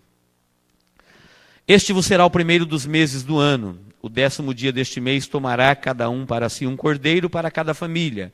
E o guardareis até o 14º dia deste mês. E toda a assembléia da congregação de Israel o matará à tardinha. Tomarão o sangue e poluão em ambos os umbrais e na verga da porta, nas casas em que o comerem. Porque naquela noite passarei pela terra do Egito e ferirei todos os primogênitos na terra do Egito, tanto dos homens como dos animais, e sobre todos os deuses do Egito executarei juízo. Eu sou o Senhor. Mas o sangue vos será por sinal nas casas em que estiverdes. Vendo eu o sangue, passarei por cima de vós, e não haverá entre vós praga para vos destruir quando eu ferir a terra do Egito. Preste bem atenção para você entender o que eu vou dizer agora, que é muito importante. Dispensações é Deus falando à humanidade, a todas as pessoas na terra. Os céus manifestam a glória de Deus. Todos têm conhecimento do que nós estamos falando. Festas é Deus falando aos seus, a igreja. Quando eu falo igreja, eu não estou me referindo a nenhuma placa ali fora.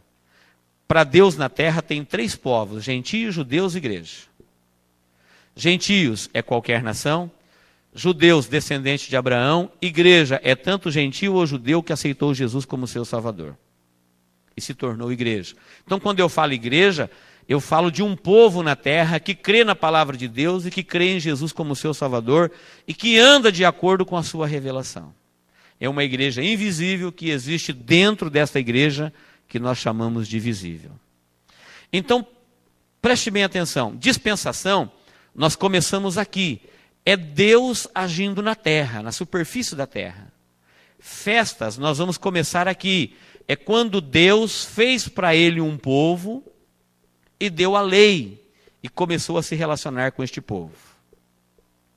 Então o povo de Israel, que vem da descendência de Abraão, recebeu de Deus a missão de pregar o evangelho na terra.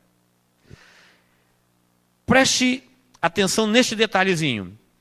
Quando Deus criou o homem, mandou o homem governar, o homem pecou. Deus então deu a ele uma oportunidade, ele falhou, mas Deus preservou uma semente que veio de Noé. Dos filhos de Noé, veja bem, nessa época o homem vivia 700, 800, até 900 anos. E Noé conviveu com os seus ancestrais. Adão passou este evangelho que eu estou passando para os irmãos, que eu recebi dos outros pregadores, que nós vamos passar um para os outros. Adão passou isso para os seus filhos. Adão vivia quando este evangelho era passado de pai para filho. E ele pôde falar para esta geração de Noé que ele viu Deus pessoalmente. Ele conhecia Deus, ele falou com Deus, ele sabia que Deus era real, ele sabia que Deus existia.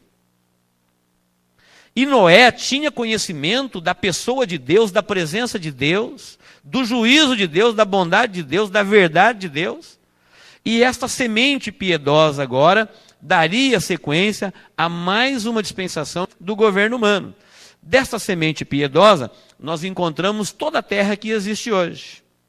Os 3 filhos de Noé, Sem, Cão e Jafé, foram eles que sobreviveram ao dilúvio, que deram origem a todos os povos. Os descendentes de Jafé povoaram a Europa, os descendentes de Sem são os filhos de Israel, e os descendentes de Cão são as raças servis, continente africano como um todo, e uma parte do asiático. Por quê? Porque Noé, ao morrer, colocou a mão sobre a cabeça de Jafé e falou que da vida dele descenderia prosperidade. Profetizou prosperidade na vida de Jafé. E a Europa vem de Jafé. Noé colocou a sua mão sobre a cabeça de Sem e falou que da sua descendência viria a bênção espiritual. E o povo de Israel vem de Sem. E Cão, como havia desobedecido seu pai, como havia pecado contra ele, revelando-lhe, expondo a sua honra, Deus, através de Noé, cumpriu na vida dele as palavras de Noé, que dele descenderia as raças servis. E dele veio todo o continente africano e uma parte do asiático. Quando isso aconteceu, este povo que vem dessa linhagem piedosa deu origem ao povo de Deus, ao povo de Israel. E com este povo Deus começou a falar em especial. Este povo também desobedeceu a Deus e desprezaram a sua missão de pregar o evangelho. Também foram cortados. Note que esta descendência de Abraão, que deu origem à nação inteirinha de Israel, eles tinham um propósito diante de Deus, pregar o evangelho de Deus. A Israel foi confiado anunciar os oráculos de Deus. Deus nunca quis ter em Israel um povo especial. Era Deus falando com um homem, dando na sua descendência uma nação. Esta nação receberia a palavra de Deus e eles pregariam a palavra de Deus a todas as nações. Deus falou para Abraão: Abraão, em ti serão benditas todas as nações da terra. Então ninguém pensa que Deus queria fazer do povo de Israel um povo privilegiado, soberbo, nariz empinado, não. Eles receberiam a revelação, viveriam esta revelação e pregariam esta revelação para todas as nações. Resultado, eles receberam a revelação, subiu o seu orgulho e a sua soberba, não pregaram o evangelho para todas as nações e no fim rejeitaram o próprio Filho de Deus, por isso eles também foram cortados na sua missão de pregar o evangelho. E nós, a igreja, entramos no lugar deles. Eu vou estar iluminando para vocês aqui o gráfico que mais ou menos representa o nível espiritual de Israel. Começa aqui com a nação patriarcal, nós vamos ver isso amanhã, e eles chegam a níveis espirituais muito baixos, chegam a níveis espirituais muito altos quando recebem a lei. É um povo que vivia com constantes altos e baixos. Recebia revelação, prometia fidelidade e falhava. E a maior desobediência deles foi quando Jesus Cristo veio através de Maria, pregou o evangelho. Aqui eles rejeitaram a revelação de Deus através dos anjos, dos profetas, dos patriarcas, dos mensageiros, mas aqui eles rejeitaram o próprio Filho de Deus. Não sei se você se lembra, mas quando Pilatos perguntou: o que eu farei de Jesus, o chamado Cristo? Crucifica-o. Mas e o seu sangue? Seu sangue caia sobre nós e nossos filhos. Caiu. Literalmente, no ano 70, eles foram cortados como nação, foram destruídos, perdeu o seu privilégio de pregar o evangelho, e a igreja passou, olha o nível espiritual de Israel, é hoje Ezequiel 33, vale de osso seco. E a igreja, olha aqui, Israel estava vindo aqui, foi cortado no ano 70, foram expulsos de sua pátria, perderam o templo, o privilégio de pregar, perderam a autoridade espiritual, e o Espírito de Deus que operava na vida desta nação, passou a operar na vida da igreja. E os compromissos que Israel tinha com Deus, passaram a ser os nossos compromissos. Herdamos o seu Deus, a sua fé, a sua promessa, mas também herdamos o seu dever. E é aqui que nós vamos parar hoje, na primeira festa. Qual era o primeiro dever que esta nação tinha? Quando eles saíram do Egito, que prometeram servir a Deus no deserto, quando eles saíram do Egito, Deus mandou Moisés instituir a Páscoa, nós acabamos de ler, e falou, você vai celebrar a Páscoa uma vez ao ano, para você se lembrar que você estava no Egito, escravo de Faraó, que Faraó era poderoso na sua vida, você tinha desejo de ser liberto, mas não tinha poder para se libertar, mas no dia em que você ouviu a minha voz, deu crédito à minha palavra e obedeceu à minha ordem na sua vida, o sangue do cordeiro na verga das portas da sua casa, nos umbrais de suas portas, te protegeu do poder de Faraó e a partir dali você pôde sair. Este ato era tão significativo, era tão poderoso na vida de Israel, que Deus falou para Moisés assim, você vai instituir a festa da Páscoa, e eles vão celebrar elas para sempre, até chegar o sangue do Cordeiro definitivo, que era o Filho de Deus, o Cordeiro de Deus que tira o pecado do mundo. Veja que no texto diz assim, olha na sua apostila, mais um pouquinho, este vos será o primeiro dos meses do ano. Era dia 10 de abril, e Deus falou para Moisés, este será o primeiro dia, e este será o primeiro mês do ano, e este será o primeiro ano. Aqui nasceu o calendário religioso de Israel. O calendário civil que existia até então foi zerado, era para começar uma vida nova, o renovo, um recomeço, um novo tempo, esquecer a escravidão, esquecer o tempo do Egito, o tempo de Faraó. Dali para frente agora, eles teriam que servir a Deus. A festa, ela tinha 3 sentidos. Primeiro, histórico. Se você perguntar, o que é sentido histórico? É para nos dizer que Deus deixa memoriais dos seus atos. Ele falou, fazer isto, celebrar a Páscoa em memória de mim. Então não é um conto, não é uma fábula, não é uma teoria, não é um folclore. Ela existiu, ela está no registro da história desta nação, está no registro da história da humanidade. Israel celebrou a Páscoa uma vez por ano, por mais de 1000 anos. E quando um filho perguntava para o pai, por que nós temos que celebrar a Páscoa? Ele tinha que repetir tudo aquilo que aconteceu, porque nós éramos escravos no Egito, porque nós não tínhamos poder para sair de lá, Faraó era muito forte, era muito poderoso, mas um dia Deus ouviu o nosso clamor, foi isso que ele falou para Moisés. Ele falou, Moisés, vem eu e enviar-te-ei. Eu ouvi o clamor do meu povo que está no Egito e desci para livrá-lo. Deus falou, eu desci para livrá-los. Vem, eu vou te enviar. Veja como é que Deus age através de vidas humanas. Ele falou, o meu povo clamou, eu ouvi, eu desci, eu vou livrá-los. Vem, enviar-te-ei. Tem gente que está esperando Deus falar com ele direto do céu. Isso não existe. Deus fala através de vidas, como está falando nesta noite. A Bíblia fala de um homem que orava, jejuava e dava esmola. E um dia apareceu um anjo de Deus na vida dele e falou, Cornélio, as tuas orações, os teus jejuns e as tuas esmolas estão diante de Deus. O que eu tenho que fazer? Ele falou, chama Pedro, é ele que vai te falar o que você tem que fazer. O anjo não falou mais nada para ele. Deus disse, ouvi o seu clamor, desci para livrar, é eu que vou livrar, venha e eu vou te enviar. O sentido histórico da Páscoa era que todo ano eles tinham que pegar no 10º dia do mês de abril. Responda comigo, 10º dia. Cada família ia separar um cordeiro, de acordo com o número da família, que dava para todo mundo comer.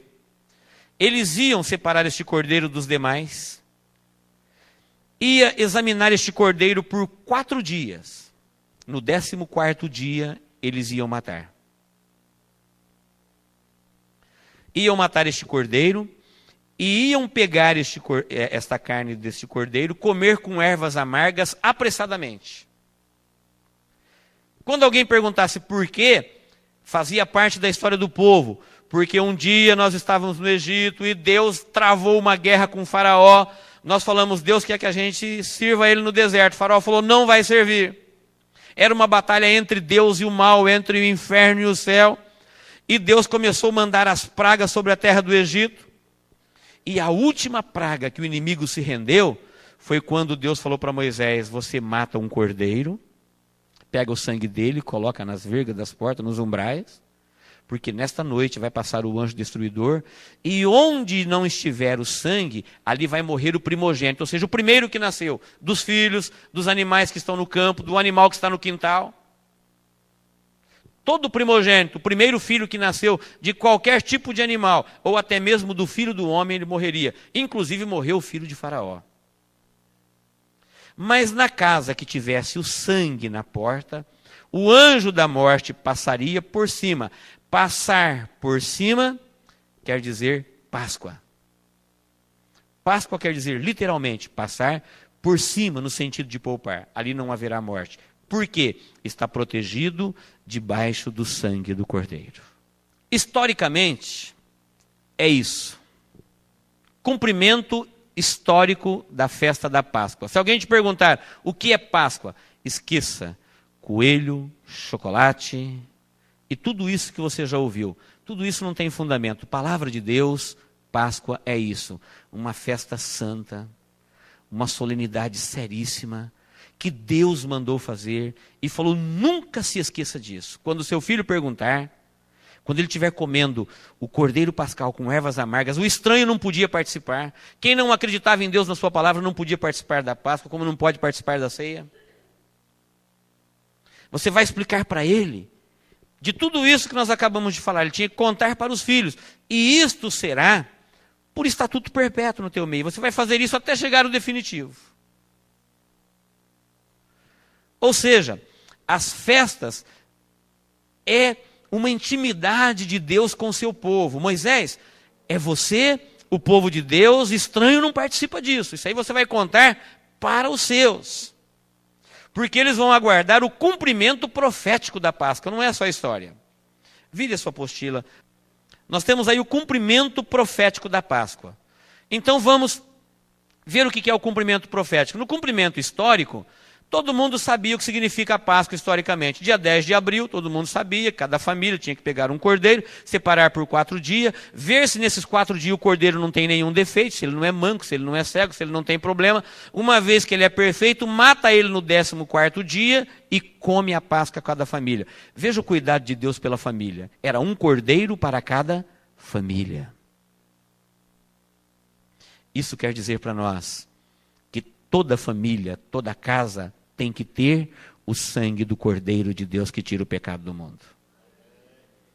Estão erradas aquelas pessoas que acham que o sangue do Cordeiro nos protege na igreja. Ele protege na igreja, mas ele tem que estar sobre a tua casa. A palavra diz, crê no Senhor Jesus Cristo e será salvo tu e a tua casa. Feliz da casa que tem alguém lá que tem na vida dele o sangue do Cordeiro. Porque ele tem autoridade lá para não deixar entrar nenhum espírito mundano. Ele tem autoridade para falar em nome de Deus, porque naquela casa tem o sangue do Cordeiro. Em cada casa tinha que ter o sangue. Profeticamente, isso apontava para o futuro. Você pode imaginar, 1000 anos, todo ano, o sumo sacerdote entrava no Santo dos Santos com o sangue na mão para interceder pelo povo lá fora, para pedir o perdão do pecado do povo. Primeiro ele pedia perdão dos seus pecados, depois o perdão pelo pecado do povo que estava lá fora. Ele entrava no Santo dos Santos uma vez por ano. Por 1000 anos. Por que Deus falou para fazer isso repetidamente e que era para falar para os filhos? Exatamente para não perder o sentido da reverência, o sentido da valorização do ato. E foi exatamente isso que aconteceu. 1000 anos havia se passado. Acabaram-se os profetas maiores, menores, patriarcas, tudo. Chegou na época de Jesus, a Páscoa já era um grande encontro social. Quando chegou a época do cumprimento profético, o objetivo de celebrar a Páscoa era exatamente para não perder o sentido profético, porque um dia chegaria o cumprimento. E o dia que chegou o Cordeiro de Deus que tira o pecado do mundo, que ele está entrando nas ruas de Jerusalém, está todo mundo levando o seu cordeirinho para o templo. Nesta época já havia perdido o sentido. O povo gostou mais da religião do que da revelação. O povo gostou mais da palavra do que da mensagem. Gostaram mais da igreja do que Deus. Gostaram mais dos homens de Deus do que o Deus daqueles homens. Eles reverenciavam os seus profetas. Colocavam flores nos seus túmulos. Um era de Paulo, outro era de Apolo, outro era de Pedro. E todo mundo gostava da idolatria, do encontro social, de maneira que o sentido profético da Páscoa foi se perdendo ao longo do tempo. Essa é a nossa história. Você já vai entender isso já. E um dia era 10 de abril. Nessa época, os pobres ganhavam um dinheirinho vendendo um cordeiro na porta do templo. O rico, soberbo, já não queria mais levar o seu cordeiro, levava o dinheiro, chegava lá e comprava. Mas vinha gente de muitos países. Ali você anda 100 quilômetros para cá um país, 50 para lá é outro. O dinheiro era outro. Então cada um trazia o seu dinheiro. Tinha no templo também os cambistas. Faziam uma troca. Fazia a troca do dinheiro, da prata, do ouro. Trocava tudo ali. De maneira que todo mundo via na Páscoa uma grande oportunidade. Irmãos, a Páscoa, todo mundo concentrava em Israel. O país esvaziava. Todo mundo vinha primeiro para o tabernáculo e depois para o templo. Era grande solenidade, só que o verdadeiro sentido, que era a espiritualidade, havia se perdido. Uma boa oportunidade para rever os amigos, para comer junto, para vender, para comprar, para ganhar um dinheirinho, para cambiar, para fazer comércio. E quando eles menos perceberam, chegou o tempo do cumprimento profético. Cumprimento profético quer dizer o dia D, o dia que Deus avisou que chegaria. Sabe quem está entrando nas ruas de Jerusalém? Jesus Cristo, Cordeiro de Deus que tira o pecado do mundo. Está todo mundo levando o seu cordeiro para ser examinado, e ele começa a ser examinado. Ele entra no mesmo período em que os cordeiros estavam sendo carregados e começa o seu exame. Começaram a procurar palavras, e ele é analisado pelos herodianos, pelos doutores da lei, pelos fariseus. E todo mundo começa a procurar na vida dele alguma palavra para apanhá-lo, para levá-lo preso e depois à morte. E o exame começa e ninguém consegue achar nada na vida dele, então arrumam testemunhas falsas, e então começam a arrumar acusações inventadas. E ele é preso, e Pilatos, conhecedor da lei, conhecimento jurídico bom, governador, olhou a vida de Jesus juridicamente, não viu nele nenhum mal para matá-lo, mandou para Herodes. Herodes olhou a vida de Jesus, não viu nele nenhum mal, mandou de volta para Pilatos. Pilatos leva para o povo. Enquanto tudo isso está acontecendo, 4 dias se passaram. O cordeiro foi examinado no templo e agora ele seria degolado. E Jesus estava sendo examinado pelos homens, e todo mundo, sem saber o que estava fazendo, diziam: não vejo nele crime algum. Eles estavam dizendo: o Cordeiro de Deus é sem defeito. Eu não vou ler, mas eu coloquei aí uma meia dúzia de textos. Entre eles, os 3 que Pilatos veio a público.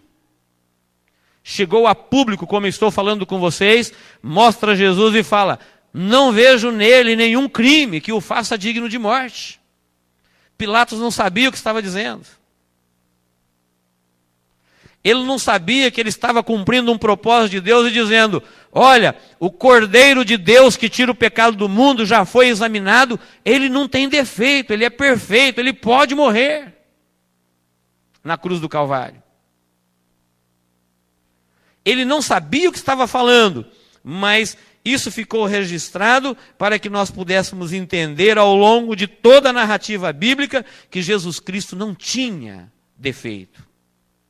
A prova é que ele não tinha defeito, que ele ressuscitou. Tivesse ele pecado, ele permaneceria morto, porque o salário do pecado é a morte.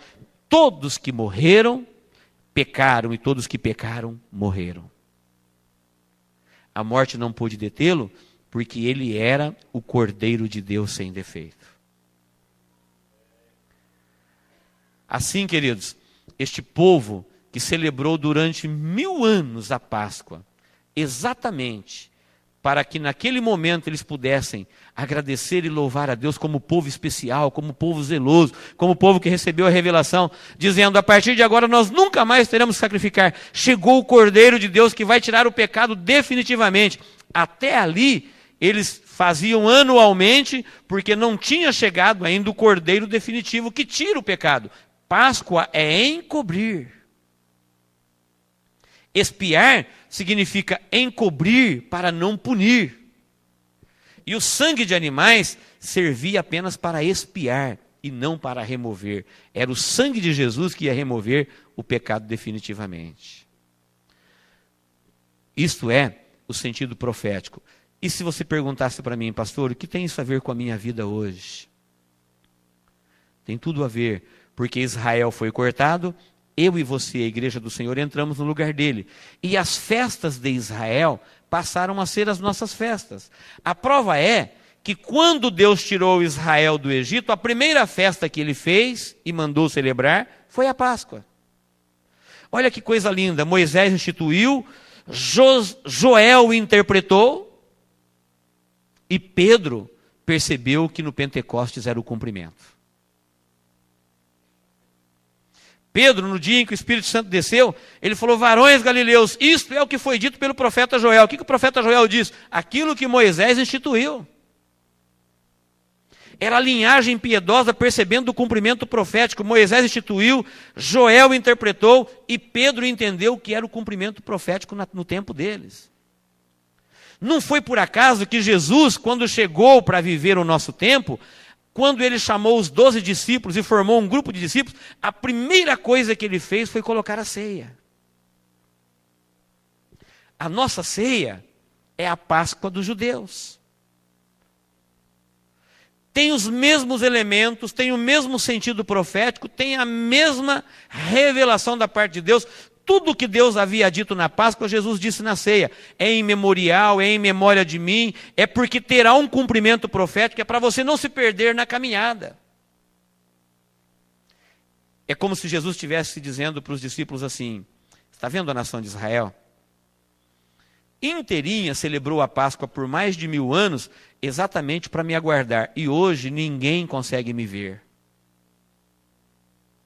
Vocês que estão começando agora, no lugar de Israel, porque ele será cortado, eu estou chamando vocês para fora, assim como Israel foi tirado do Egito, eu estou tirando vocês do mundo, e vocês vão celebrar comigo agora a Páscoa. Vocês vão fazer isso em memória de mim, todo o tempo da vossa vida, até chegar o cumprimento profético, quando eu não mais participarei com vocês da ceia na terra, e nós participaremos, olha ela aqui, nos céus, bodas do Cordeiro. Jesus disse: em verdade vos digo, não participarei mais aqui. Eu vou tomar a última com vocês aqui e eu vou aguardar vocês no reino de meu Pai.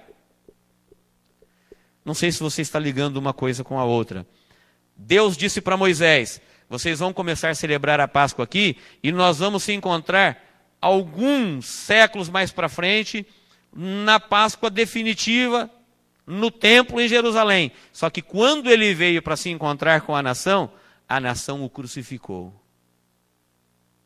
Se perderam com o tempo, gostaram mais da religião do que do Cristo da religião. E eu te pergunto, será que não é a mesma coisa hoje? quando Jesus instituiu a Páscoa, foi há 2000 anos atrás. Será que muitas igrejas hoje já não é um local de um encontro social? Não é um bom lugar para ganhar um dinheirinho, para vender, para comprar, para rever os amigos? O verdadeiro sentido da ceia já não se perdeu? Será que todos que tomam do cálice e comem do pão sabem o que estão fazendo? Quando chegou na época de Jesus, apenas alguns judeus devotos entenderam o que estava acontecendo. O cordeiro morria no templo e Jesus morria lá no Calvário. Chegou o tempo de Deus na vida deles e eles não perceberam, ficaram com a religião. Perderam Deus, religião, templo e tudo. Hoje faz 2000 anos que a igreja está celebrando a ceia em memória. Em memória do quê? Se alguém te perguntar por que você toma ceia, a informação é a mesma. Porque eu era do mundo, eu era escravo de Satanás, eu ia para a condenação, eu queria a minha liberdade, mas eu não tinha força para vencer o inimigo. Mas um dia eu ouvi a palavra de Deus, e eu fiquei sabendo que o sangue dele derramado na cruz do Calvário, passado não na porta da minha casa, mas aspergido nas portas do meu coração, na minha vida, tira todo o poder do diabo e da prática do pecado na minha vida, e me faz um cidadão do reino dos céus. Eu tenho comunhão com ele, e eu vou celebrando a ceia aqui, até chegar o dia em que nós celebraremos no céu. A grande maioria perderá esse dia, porque eles não sabem mais nada disso. Tem gente achando que Páscoa é chocolate, é coelho, é um ritual qualquer que se celebra na igreja. E eu quero dizer para os irmãos que o cumprimento profético está chegando. Nós vamos estudar amanhã um pouco mais e você vai ver que a igreja está nos seus últimos dias. É chegado o fim de todas as coisas. Nós vamos ver que não falta nenhuma profecia mais se cumprir para Jesus voltar. Nenhuma. Todas já se cumpriram. A única que falta se cumprir é o arcanjo tocar a trombeta nos céus, os anjos tocarem a trombeta e a igreja ser tirada, e todas as demais coisas que ainda faltam se cumprir terão o seu cumprimento depois desta profecia. Tudo que ainda falta acontecer acontecerá numa sequência de fatos após o arrebatamento da igreja. É a igreja que segura aqui na terra hoje, como sal da terra, como luz do mundo, os juízos de Deus na sua mão. Quando ela for tirada, ele será derramado sobre todos. Portanto, queridos, que Deus abençoe a todos em nome de Jesus. Que você possa celebrar a sua ceia como seu vínculo, como filho de Deus na terra, aguardando o cumprimento profético na sua vida. Amém?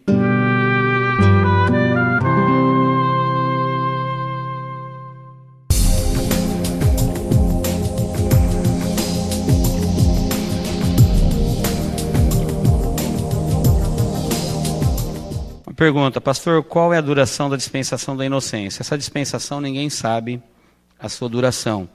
Quanto tempo Adão e Eva ficou inocente, não sabemos. Uma coisa sabemos. Eles não tiveram filhos na inocência. Porque se eles tivessem tido os filhos na inocência, esses filhos seriam sem pecado. Portanto, eles estariam vivos até hoje. E Deus não diria que olhou dos céus à terra e não viu um justo sequer. Porque a alma que pecar, essa morrerá. Todos morreram porque já foram descendentes de um tronco pecador. A descendência humana, eles já nasciam em pecado, o pecado original, o pecado dos pais. Mas quanto tempo ele ficou nesse estado, não sabemos. A Bíblia não fala. Quem era a esposa de Caim? Que ele foi para a banda do Oriente do Éden, e a povoação de Caim. Não existe, gente, dois povos na terra. É a mesma resposta, porque a Bíblia fala que Eva é a mãe de todos os viventes. Se tivesse um outro povo na terra, este povo foi criado por Deus, então eles não morreriam, eles não seriam culpados do pecado de Adão, mesma coisa. eles teriam que estar vivos até hoje. E hoje toda a terra já foi explorada e ninguém achou esse povo. Quem é este povo que Caim habitou na terra de Nod? Quando fala terra de Nod, quem está escrevendo é Moisés. E para Moisés, a região que ele foi é a terra de Nod. Mas quando Caim foi, ele foi com a sua descendência. Até porque no começo, para eles crescerem e multiplicarem, era permitido o casamento e o sexo em família. O pecado estava iniciando o seu curso, somente na lei que isso foi proibido, ficando permitido apenas a primos de segundo e terceiro grau. Mas no começo podia. Então, não se esqueça que na época se vivia 900 anos, 800 anos. Quando Caim saiu, quando ele matou o seu irmão, ele tinha 130 anos. Depois ele viveu mais 800. Adão, aliás. 130 anos, viveu mais 800. Com 20 anos, o homem pode ser pai, até menos. Com 40, avô. Com 60, bisavô. Imagina com 800. Dá uma olhada na sua genealogia com 800, na sua descendência. E quando um pai de família, ou quando um maioral de uma casa, ele ia embora, ele ia com tudo que nasceu da sua coxa. Era a sua descendência. Era comum falar, Jonadab, filho de Recabe, nosso pai. De quem você é filho? De Levi. Quando ele falava filho de Levi, ele estava voltando 5, 6, 8, 10 gerações. Porque era uma geração pura ainda. Filho de Levi. Davi, Jesus, filho de Davi. Filho de Jessé. Então, quando Caim foi embora, a Bíblia fala que Adão continuou gerando filhos e filhas. Não são mencionados porque, conforme a própria Bíblia diz, se fosse escrever tudo, nenhum livro comportaria. É apenas os maiorais, é a linhagem. Mas se tivesse um povo na terra, eles não seriam culpados do pecado de Adão, eles teriam que estar vivos até hoje. Porque o salário do pecado é a morte. Toda alma que pecar, essa morrerá. A alma que pecar. Se tivesse um povo que não participou do pecado de Adão, eles estariam vivos. Eles já teriam sido encontrados na terra. E Deus não diria na própria palavra, não vi na terra um justo sequer. Se ele não viu um justo, é porque todos são descendentes do pecado. Amém, queridos? As de hoje são essas.